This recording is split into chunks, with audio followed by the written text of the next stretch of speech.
पहला क्वेश्चन है कि स्वराज मेरा जन्मसिद्ध अधिकार है को मैं इसे लेकर रहूंगा का जो नारा है वो आपका किसने जो है यहाँ पर दिया था।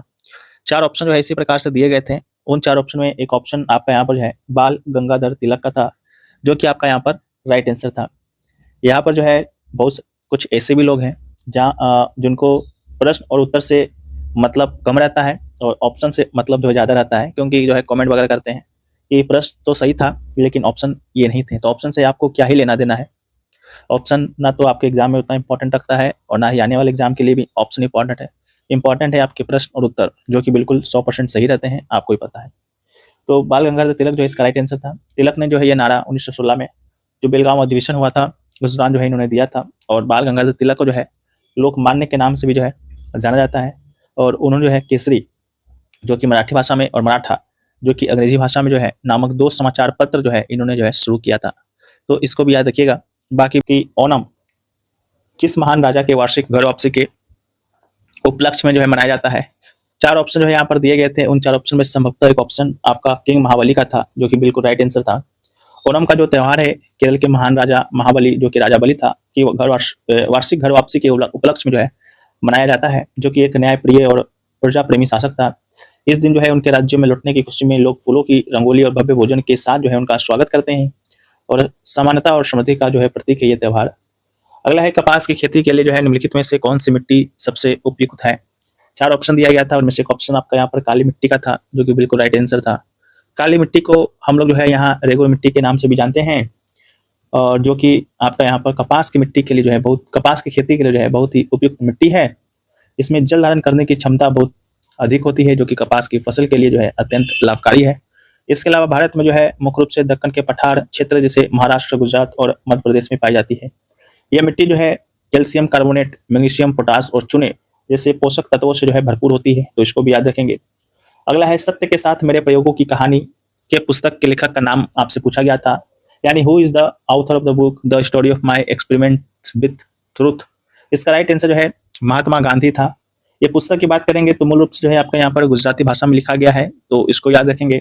इसके अलावा जो है इसमें जो है गांधी जी के बचपन से लेकर जो है 1921 तक के जीवन का वर्णन जो है किया गया है। अगला है इंस्पायर योजना के तहत कितनी अम्ब्रेला योजनाएं विलय की गई है, ये क्वेश्चन पूछा गया था। राइट आंसर जो था आपका यहाँ पर 3 था। इंस्पायर योजना की बात करते हैं तो एक व्यापक कार्यक्रम है, लेकिन हाल ही में जो है अगस्त 2024 में विज्ञान और प्रौद्योगिकी विभाग की 3 अलग अलग अम्ब्रेला योजनाओं को जो है एक नई एकीकृत योजना विज्ञान धारा से जो है मिला दिया गया है। तो इंस्पायर योजना की अपने 3 मुख्य घटक है, ना कि अन्य योजनाओं का विलय, तो याद रखेंगे। अगला है आधुनिक ओलंपिक खेलों की शुरुआत किस वर्ष हुआ था। ये क्वेश्चन जो है पूछा गया था कि अंतर्राष्ट्रीय ओलंपिक समिति की स्थापना जो है कब हुआ था। तो अंतर्राष्ट्रीय ओलंपिक समिति की स्थापना कब हुआ था, यही क्वेश्चन जो है आपसे पूछा गया था, जिसका राइट आंसर 1894 था आपके ऑप्शन में भी। लेकिन आधुनिक खेलों की शुरुआत की बात करते हैं तो इसकी शुरुआत जो है आपका 1896 में हुआ था। 1894 में जो है फ्रांसीसी वेरन पिरेडी कॉर्बटिन के प्रयासों से जो है आईओसी की स्थापना की गई थी 1894 में। इस समिति के गठन के बाद जो है पहले आधुनिक खेल जो है 1896 में एथेंस ग्रीस में जो है आयोजित किए गए थे। इसके अलावा इसलिए जो है खेल की शुरुआत जो है 1896 में हुआ, जबकि आईओसी की स्थापना 1894 में ही हो गया, जिससे जो है ओलंपिक खेलों का जो मार्ग है वो आपका यहाँ पर प्रशस्त हुआ था। अगला है कि वर्तमान में भारत के 23वें जो है विधि आयोग के अध्यक्ष का नाम जो है आपसे यहाँ पर जो है पूछा गया था।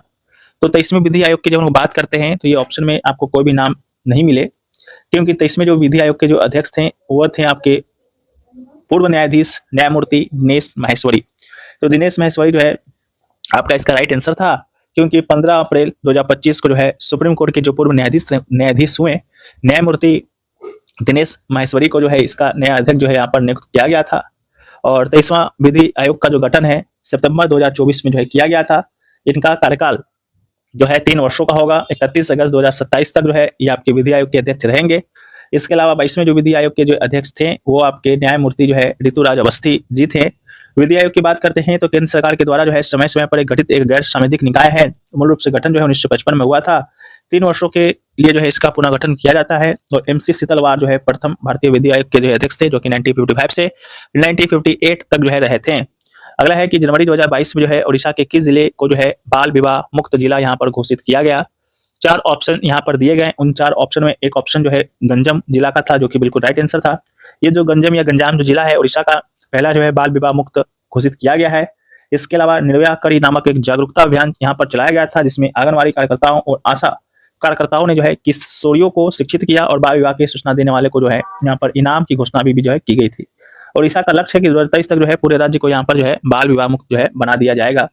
अगला है भारतीय संविधान की प्रस्तावना समाजवादी और धर्मनिरपेक्ष शब्द जो है किस संविधान संशोधन के द्वारा यहाँ पर जो है जोड़े गए थे। 4 ऑप्शन जो है यहाँ पर दिया गया था। उन 4 ऑप्शन में एक ऑप्शन आपका 42वां संविधान संशोधन 1976 का था, जो कि बिल्कुल राइट आंसर था। ये जो शब्द है आपातकाल के दौरान जो है जोड़े गए थे और 42वां संविधान संशोधन 1976 को जो है लघु संविधान भी यहाँ पर जो है कहा जाता है। इन शब्दों को जोड़ने के उद्देश्य भारत को जो है एक संप्रभु समाजवादी धर्मनिरपेक्ष लोकतांत्रिक गणराज्य के रूप में जो है परिभाषित करना था। अगला क्वेश्चन है कि मोपला विद्रोह मुख्य रूप से कहाँ शुरू हुआ था। तो इसका जो राइट आंसर था मालाबार केरल आपके ऑप्शन में दिया गया था। यह जो विद्रोह है केरल के मालाबार क्षेत्र वर्तमान में बात करेंगे तो मलप्पुरम में जो है हुआ था, जो 1921 में जो है ब्रिटिश औपनिवेशिक शासन और दमनकारी जमींदारों के खिलाफ मोपला समुदाय यानी मुस्लिम किसान के द्वारा जो है किया गया था, जो खिलाफत और असहयोग आंदोलन से जो है जुड़ा हुआ था। अगला क्वेश्चन जो है निम्नलिखित में से संबंधित शब्द का जो है चयन करना था। पहला जो बीज है तो पौधा बनता है, तो अंडा से जो है क्या बनेगा। तो इसका जो राइट आंसर था वो आपका मुर्गी जो है ऑप्शन नंबर 2 आपका राइट आंसर था।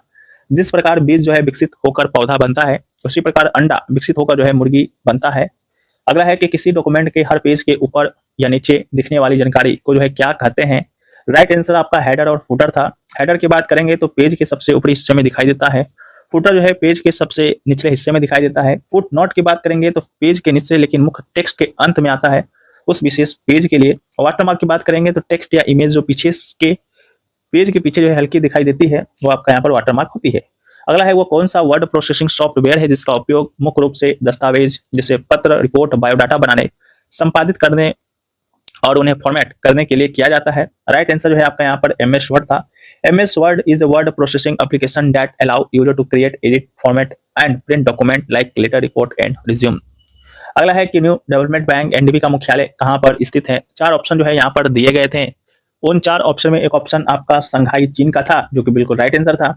NDB जिसे कि पहले जो है ब्रिक्स डेवलपमेंट बैंक के नाम से जाना जाता था, की स्थापना ब्रिक्स देश जो कि ब्राजील, रूस, भारत, चीन और दक्षिण अफ्रीका हुआ करता था, लेकिन इसमें जो है अभी 5 और अन्य देश भी शामिल हो गए हैं और इसका मुख्यालय चीन के जो है संघाई शहर में जो है स्थित है।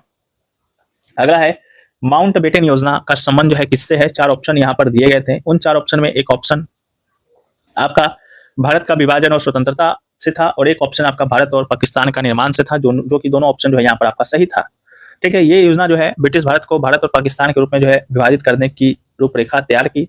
इसने जो है सत्ता के शांतिपूर्ण हस्तांतरण का जो है मार्ग यहाँ पर जो है प्रशस्त किया, जिसके परिणाम स्वरूप 15 अगस्त 1947 को जो है भारत को यहाँ पर स्वतंत्रता जो है मिली।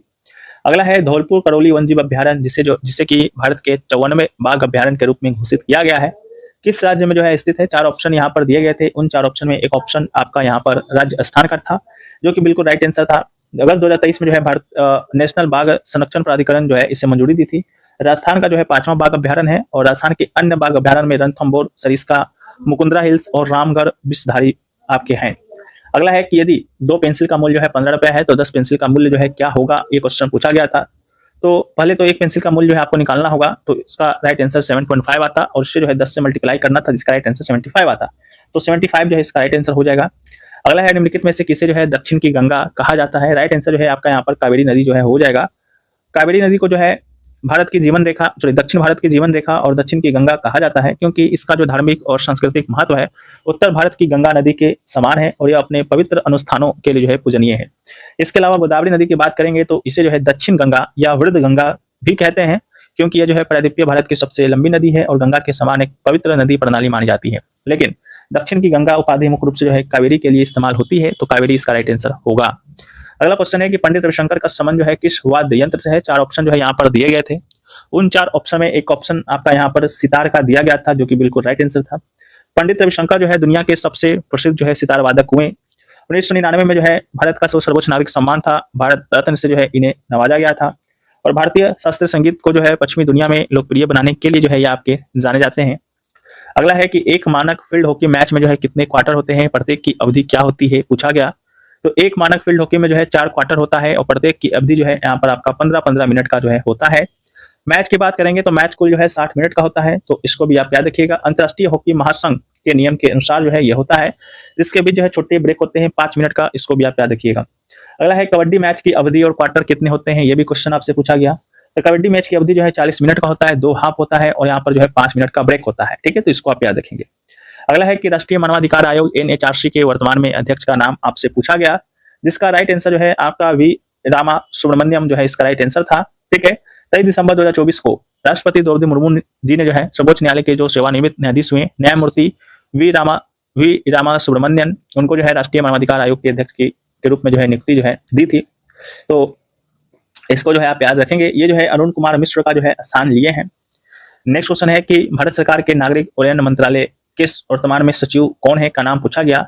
तो राइट आंसर जो है श्री उमन उलन नाम, इसका राइट आंसर जो है हो जाएगा। नाम को आप लोग देखिएगा, थोड़ा सा पढ़ लीजिएगा। श्री उमलुनमंग उल नाम ने जो है 31 अगस्त 2023 को जो है सेवानिवृत्त हुए। राजीव बंसल के स्थान पर जो है नागरिक उड्डयन मंत्रालय के सचिव के पद पर जो है कार्यभार जो है इन्होंने संभाला है। और किंजरापू राम मोहन नायडू जो है नागरिक उड्डयन मंत्री हैं और ज्योतिरादित्य सिंधिया जो है नागरिक उड्डयन मंत्री पहले रह चुके हैं, लेकिन अब वो संचार मंत्री हैं। अगला है तालिकोटा के युद्ध के परिणाम स्वरूप जो है किस साम्राज्य का अंत यहाँ पर हुआ। राइट आंसर जो है विजयनगर साम्राज्य, इसका राइट आंसर था। तालिकोटा का युद्ध जो है 1565 में हुआ। विजयनगर साम्राज्य और दक्कन सल्तनतों के गठबंधन के बीच लड़ा गया। इसमें जो है विजयनगर साम्राज्य को जो है निर्णायक हार मिली, उसके पतन की शुरुआत हुई, जिससे जो है हम्पी राजधानी का विकास हुआ। बाद में चलकर जो है यही युद्ध विजयनगर साम्राज्य का जो है आपका विघटन का कारण बना। अगला है विजयनगर साम्राज्य का सबसे महान और प्रतापी राजा कौन था, जिसके शासनकाल में साम्राज्य अपने चरम पर पहुंचा और कला साहित्य तथा सैन्य शक्तियों में जो है उत्कृष्ट हुआ। राइट आंसर जो है कृष्णदेवराय, इसका राइट आंसर था। कृष्णदेवराय की बात करते हैं तो शासनकाल 1509 से लेकर 1529 तक का था। तुलुवा वंश से ये संबंधित है और उस वंश का सबसे शक्तिशाली शासक थे, जिन्होंने विजयनगर साम्राज्य के सीमाओं का विस्तार किया, उसे जो है समृद्ध बनाया। उनके काल में साहित्य जैसे अष्टदिग्गज, वास्तुकला, मंदिर निर्माण, व्यापार को बहुत बढ़ावा मिला। उन्होंने जो है बहमनी सुल्तानों को भी जो है सफलतापूर्वक यहाँ पर जो है पराजित किया। उन्होंने जो है पुर्तगालियों के साथ अच्छे संबंध बनाए और यमन राज्य प्रतिष्ठापक की उपाधि जो है इन्होंने उपाधि धारण की। अगला है भारतीय राष्ट्रीय कांग्रेस का पहला विभाजन किस वर्ष जो है हुआ था। राइट आंसर जो 1907 था। 1907 में जो है सूरत अधिवेशन हुआ था, उसी में जो है आपके कांग्रेस में नरम दल और गरम दल के बीच जो है आपका यह विभाजन हो गया था, तो इसको याद रखेंगे। अगला है द हंग्री टाइड उपन्यास के लेखक का नाम जो है क्या है, तो इसका राइट आंसर जो है Amitabh Ghosh, option number B इसका राइट आंसर था। अगला है इंटरप्रेटर ऑफ माइल्डिस पुस्तक के लेखक का नाम जो है आपसे पूछा गया था। राइट आंसर जो था आपके झुम्पा लाहिड़ी, इसका राइट आंसर था। अगला है नीचे दिए गए विकल्पों में से संबंधित संख्या का जो है यहाँ पर चयन करें, तो दिया गया था 32 का रिलेशन 1836 से है, तो 36 का रिलेशन जो है वो किससे है, तो इसका राइट आंसर जो है 2340 से था, तो 2340 इसका राइट आंसर था। लॉजिक और तर्क इसके पीछे क्या है आप लोग देख लीजिएगा। अगला है टोडा जनजाति जो कि तमिलनाडु में पाया जाता है, मुख्य रूप से यहाँ पर किसकी पूजा करती है, तो जंगली भैंस जो आपके ऑप्शन में दिया गया था, जो कि बिल्कुल राइट आंसर था। टोडा समुदाय भैंस को जो है अत्यंत पवित्र मानता है। उनके मंदिर अक्सर डेयरी दुग्धशाला के आकार के होते हैं, जहाँ केवल पुजारी ही प्रवेश करते हैं। यह मुख्य रूप से जो है गॉडेस टेक्कीजर्जी और उनके भाई लॉर्ड आमोदर की पूजा करते हैं, तो याद रखेंगे। ये जनजाति तमिलनाडु की नीलगिरी पहाड़ियों पर जो है निवास करती है। अगला क्वेश्चन जो पूछा गया था कि फतेहपुर सीकरी में जो है जनता यानी कि विभिन्न धर्मों के विद्वानों की सभा चर्चा जो है किस स्थान पर होती थी। राइट आंसर था आपका इबादत खाना, ठीक है। तो इबादत खाना जो है वह हॉल था जिसे अकबर ने धार्मिक बहसों के लिए बनवाया था, जहां सभी धर्मों के विद्वान और प्रतिनिधि आकर अपने विचारों का आदान प्रदान जो है करते थे, जिससे जनता की एक प्रकार की सभा बन जाती थी। उसी प्रकार दीवाने आम की बात करेंगे तो यह आम जनता के लिए जो है सार्वजनिक सुनवाई का हॉल था। दीवाने खास की बात करेंगे तो ये जो है खास लोगों और सलाहकारों के लिए था। पंचमहल की बात करेंगे तो ये एक 5 मंजिला इमारत थी जिसका उपयोग विश्राम के लिए जो है किया जाता था। अगला है कि सुप्रसिद्ध पुस्तक गीतांजलि के लेखक कौन है। राइट आंसर था आपका रविंद्रनाथ टैगोर, ठीक है। तो गीतांजलि की बात करेंगे तो कविताओं का एक संग्रह है जिसके लिए रविंद्रनाथ टैगोर को जो है 1913 में जो है साहित्य का नोबेल पुरस्कार दिया गया था। वह नोबेल पुरस्कार जीतने वाले पहले भारतीय तो थे ही, इसके अलावा पहले गैर यूरोपीय व्यक्ति भी थे। अगला है कि केरल का वो कौन सा शास्त्रीय नृत्य है जो विशेष रूप से महिलाओं के द्वारा किया जाता है, अपनी मोहक तरलता और भावनात्मक व्यक्तियों के लिए जो है प्रसिद्ध है। राइट आंसर जो था आपका यहाँ पर मोहिनी अट्टम था।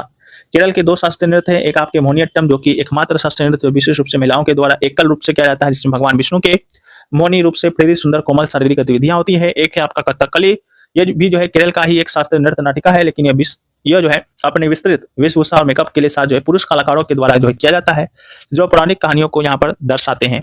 अगला क्वेश्चन है कि एक तार का प्रतिरोध R है, यदि इस तार को खींचकर इसकी लंबाई दोगुनी कर दी जाए तो इसका नया प्रतिरोध कितना होगा। तो राइट आंसर जो था आपका 4R इसका राइट आंसर था। सूत्र जो होता है उसके अकॉर्डिंग जो है जब आप इसको सॉल्व कीजिएगा तो 4 गुना जो है प्रतिरोध यहाँ पर निकल कर आएगा। अगला है कि इनमें से कौन सा देश दक्षिणी पूर्व एशिया का एकमात्र लैंड लॉक्ड स्थल रुद्र देश है।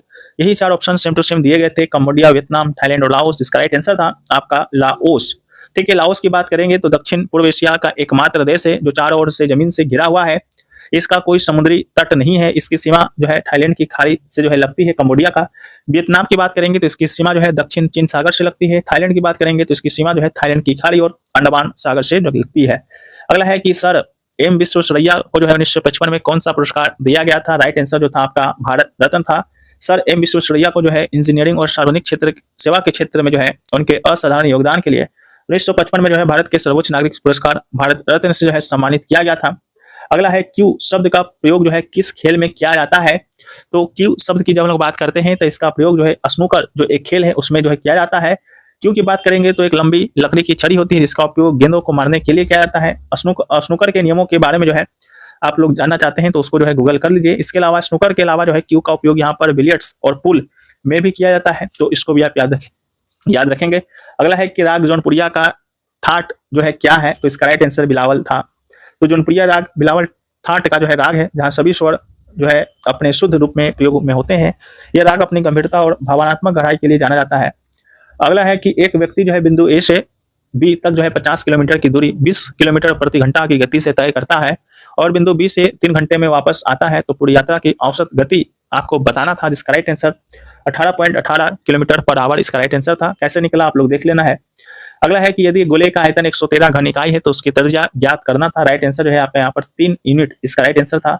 अगला है कि मानक यामोत्तर कौन सी देशांतर रेखा है? राइट आंसर 82 डिग्री 30 मिनट पूर्व जो है इसका आपका राइट आंसर था। तो यह जो है देशांतर पूरे देश के लिए भारतीय मानक समय निर्धारित करने के लिए उपयोग किया जाता है, जिससे पूर्व पश्चिम के बड़े विस्तार से होने वाले भ्रम की स्थिति से बचा जा सके। यह उत्तर प्रदेश के मिर्जापुर से होकर गुजरता है।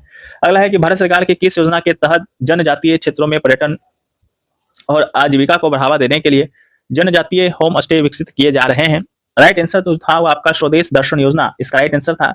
इसका उद्देश्य की बात करेंगे तो उद्देश्य जो है वो साफ है कि जनजातीय क्षेत्रों में अस्थायी जिम्मेदार पर्यटन विकसित करना और स्थानीय समुदायों के लिए है आजीविका के अवसर बढ़ाना। नए निर्माण के लिए जो है 5 लाख तक जो है नवीनीकरण के लिए जो है 3 लाख तक की सहायता यहाँ पर दी जाती है। जनजातीय मामलों के मंत्रालय के द्वारा जो है ट्राइफेड और NSTFDC के माध्यम से जो है जनजातीय विकास के लिए कई योजनाएं चलाई जाती है, जैसे आदिवासी महिला सशक्तिकरण योजना इत्यादि। अगला है हरित क्रांति का सबसे ज्यादा लाभ भारत के किस राज्य को जो है हुआ? तो इसका राइट आंसर जो है आपका यहाँ पर पंजाब था। पंजाब में जो है उपजाऊ मिट्टी, अच्छी सिंचाई और आधुनिक कृषि तकनीकों को जो है जल्दी अपनाने की क्षमता के कारण जो है यह राज्य हरित क्रांति की अग्रणी लाभार्थी जो है बना। देश की खाद्य सुरक्षा में बड़ा योगदान जो है दिया, जिससे पंजाब भारत का अन्न भंडार कहलाया। अगला है कि स्वेज नहर जो है किन 2 सागरों को आपस में जोड़ता है? राइट आंसर जो था आपका भूमध्य सागर और लाल सागर इसका राइट आंसर था, तो इसका राइट आंसर जो है आपका यह हो जाएगा। अगला है केरल के ओणम त्योहार में मुख्य रूप से जो है किसका चक्कर यानी घेरा लगाया जाता है? राइट आंसर जो था आपका यहाँ पर फूल था। ओणम पर जो है लोग घरों के समान जो है जमीन पर अलग अलग रंग का जो है फूलों से फुलकम बनाते हैं, जो इस त्योहार का अहम हिस्सा जो है होता है। अगला क्वेश्चन है कि ऐतिहासिक रूप से ग्रैंड ट्रंक रोड किन 2 सुदूर स्थानों को जो है जोड़ता है या जोड़ती थी? तो राइट आंसर जो था आपका सोनारगांव बंगाल और पेशावर पाकिस्तान इसका जो है राइट आंसर था। इसका जो प्रारंभ है आपका सोनारगांव बांग्लादेश से होता था और अंत में जो है पेशावर पाकिस्तान तक जो कि खैबर दर्रा तक जो है जाता था। इसको बनवाया था चंद्रगुप्त मौर्य ने, लेकिन इसका जो पुनरुद्धार था वो शेरशाह सूरी ने जो है कराया था। भारत में इसका जो बड़ा हिस्सा है NH-19 पुराना NH-2 और NH-44 का हिस्सा है, तो इसको आप लोग याद रखेंगे। अगला है कि एलोरा की गुफा मुख्य रूप से किन 3 धर्मों से संबंधित है? राइट आंसर जो था हिंदू, बौद्ध और जैन धर्म इसका राइट आंसर था। एलोरा की गुफा जो है 12 बौद्ध गुफाएं हैं, उसमें 1 से 12 तक, जिसमें 17 हिंदू गुफाएं हैं 13 से 19 तक का, 5 जो है जैन गुफाएं हैं 30 से 34 शामिल है, जो कि एक धार्मिक सद्भाव का यहाँ पर जो है प्रतीक है।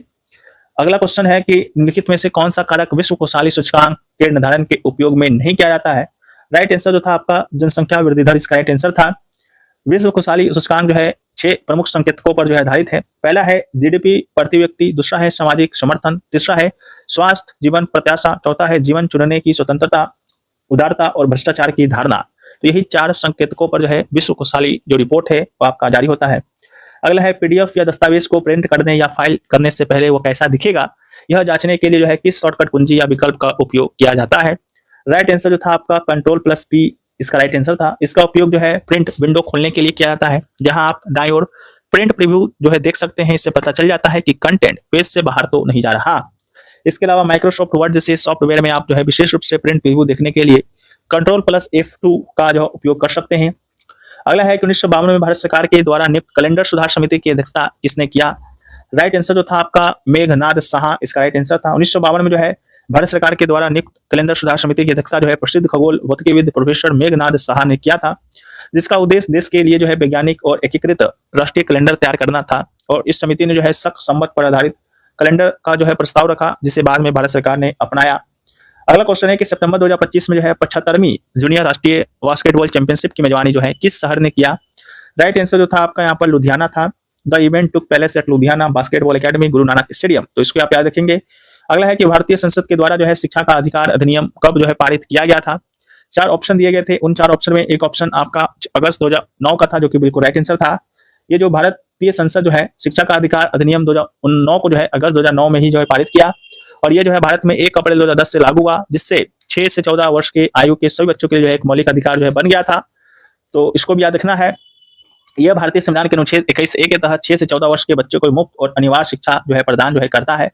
अगला है कि T20 क्रिकेट में जो है टाई होने की स्थिति में सुपर ओवर के बाद भी नतीजा न निकलने मैच का फैसला करने के लिए जो है किस नियम का उपयोग किया जा सकता है? तो इसका राइट आंसर जो था आपका यहाँ पर जो है सुपर ओवर ही था। तो सुपर ओवर टाई होने पर मैच का फैसला करने का सबसे आम और सीधा जो तरीका है, खासकर आईसीसी टूर्नामेंट्स और आईपीएल जैसे बड़ी लीग्स में, जहां पर टाई होने पर भी जो है नतीजा निकलने का मुख्य तरीका है, भले वो सुपर ओवर के बाद जो है टाई हो जाए तब भी जो है दोबारा सुपर ओवर जो है होता है। एक आपका यहाँ पर बॉल आउट और मोस्ट सिक्सेस जो है ये भी प्रक्रिया है, जो कि 2019 के वर्ल्ड कप फाइनल में हुआ था। यह नियम जो है अब बड़े टूर्नामेंट्स में इस्तेमाल नहीं होता है, लेकिन कभी कभी छोटे टूर्नामेंट्स या घरेलू स्तर पर जो है इस्तेमाल हो सकता है। तो ये क्वेश्चन भी जो है आपके एग्जाम में जो है पूछा गया था।